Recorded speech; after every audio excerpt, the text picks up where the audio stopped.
আর ধুমধাম করে 2023 সালের 28 অক্টোবর উদ্বোধন হয় কর্ণফুলীর তলদেশে নির্মিত এই টানেল। পরদিন থেকে শুরু হয় যান চলাচল। তৎকালীন সরকার পক্ষ থেকে বলা হচ্ছিল চীনের সাংহাইয়ের আদলে ওয়ান সিটি টু টাউন গড়ে তুলতেই 10,500 কোটি টাকার এই মেগা প্রকল্প। এটি দক্ষিণ এশিয়ার প্রথম টানেল।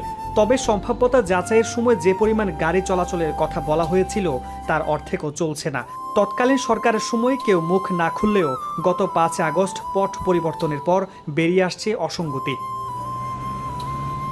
চলতি মাসের 5 আগস্ট থেকে পরবর্তী 26 দিনের পরিসংখ্যানে দেখা যায় টানেল দিয়ে যানবাহন চলাচল করেছে মোট 66,565টি। টোল আদায় হয়েছে 2,09,22,300 টাকা, অর্থাৎ দিনে গাড়ি চলছে 2,500-এর মতো, গড়ে টোল আদায় হচ্ছে 8 লাখ টাকা।